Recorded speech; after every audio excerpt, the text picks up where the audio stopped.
Electronica, Kendrick Lamar with Control. So like I said, we got my boys Rich Flow and Mitch from Norristown in the studio. Yeah. Promoting a little bit with who gives y'all motivation, like as far as like other artists or just other artists. One of my main influences throughout my music career has always been Lupe Fiasco's, the Nas's, of course the Kanye West, and you know, more so the artists that have some type of conscious rap within their music. That's basically what it's been for me. How about you, CJ? You got any? Is it switch up for you because you like to sing and rap? So you got? Yeah, you know what I mean, I could say Drake. You know, I could say Trey Songz, Chris Brown. A lot of people inspire me. Different things that they do. I like to put it on the one. You look like all three of them. All three of them. Oh, man. All right, so tell me like so what's a good day in the studio and what's a bad day? Go ahead. Who wanna go first? Rich? A good day in the studio for me. Really, I mean, if I don't gotta pay for my session, that's pretty much a good day for me. Nah, but really though, a good day for me in the studio was getting 4 songs done, 5 at the max. You know, sometimes I'll spend 4 hours on one song. So if I could get at least 4 done in one day, that's really a good day for me. And I mean, concept down pat, start to finish. That wraps up a good day for me. How about you? What's a good day for you, Mitch? Well, you know, it's a little struggle for singles. You know, we put a good day for me is like finishing the whole song in one session.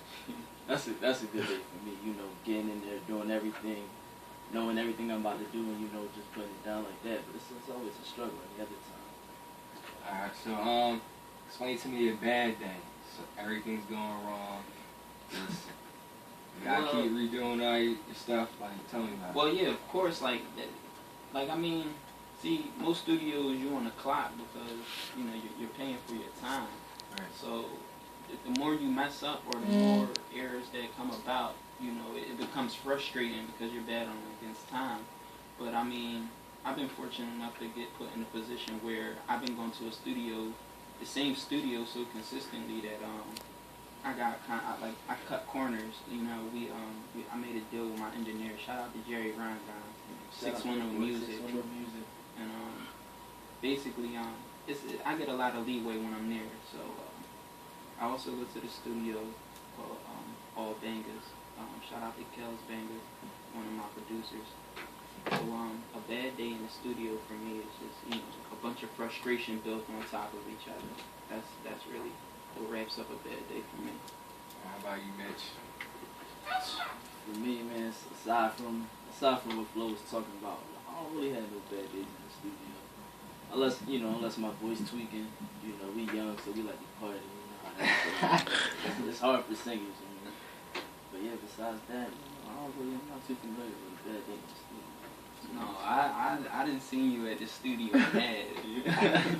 I see you mad in the studio. I don't like too many people. Many people around me while I'm trying to do my thing. You know, everybody looking at you. And it's like 15 plus. And you know it's hot. You know it's hot in the studio. You know what I mean? Sometimes Jerry air conditioning ain't working. He got the roof. Okay. So less people the better. Yeah. Okay.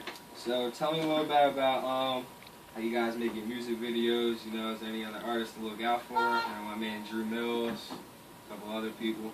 Shout out the best video director, all that, the best video director, HQ. You know what I mean? He's out there in Switzerland right now. That's who did my video. Yeah, big cosign to HQ. He shot Breathe Slow, directed and edited Breathe Slow. Breathe Slow is a video I just recently put out about 2-3 months ago. It's been circulating around the internet.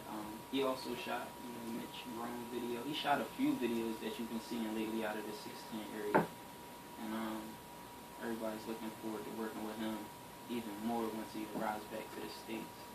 Alright, so let's It's like the process of doing a music video. Like, how long does it take? I know you gotta do all the editing. You gotta redo the shots 10 times. Before you even get to all that, it's like so stressful. Like, I mean, if you want a good music video, like it could be really stressful. Like, especially if you're not writing things down, you gotta actually get your notepad out and your pencil, and you know, write things down. Depend on a lot of people. And depend on you do have to depend on people, because if you don't own everything that you're using, you don't have to depend on somebody else. But it's stressful because everything never goes as planned, and that's key. That's always, like, I'm in the process of shooting a music video right now. I'm supposed to be shooting tomorrow morning with a guy by the name of Dancing Tron. You might have heard him. He worked with Kid Ink. He worked with Jalil Beats. He worked with a couple of the artists out of the Philadelphia region. But it's just stressful because it's not easy keeping everything together, and that's really the most stressful part about it. So I wanted to ask you a little about your Breathe Slow video, because I thought it was really well put together. It went real well with the lyrics, how everything just matched up perfectly. So I wanted to see, like, what was the process of going through that, because I know, like, yeah, it's really a big promotion for your mixtape. Right. Breathe Slow, that came about from a thought as well. Yeah, of course the process was a little frustrating, but we got through it, and I was fortunate enough to work with HQ, who shot the video. He's just like, he knows how to adapt to the artist so well. You know what I mean? And that's when things become more feasible. He gave me the rundown of what he thought, and then I gave him the rundown of what I thought, and we put both of our thoughts together, and Breathe Slow just came out that effortless. Yeah, I thought it was a real good video.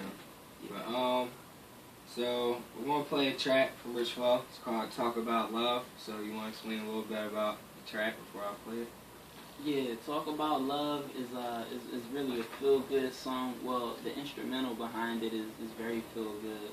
But if you really tune in and listen to the lyrics, it talks about kind of sort of all the faultiness that could be within a relationship, as far as a male and female goes. And I'm gonna let it speak for itself. So we can play the song. All right, we're gonna get right into it. Here's Rich Flow. Talk About Love. Thank God it's Foley.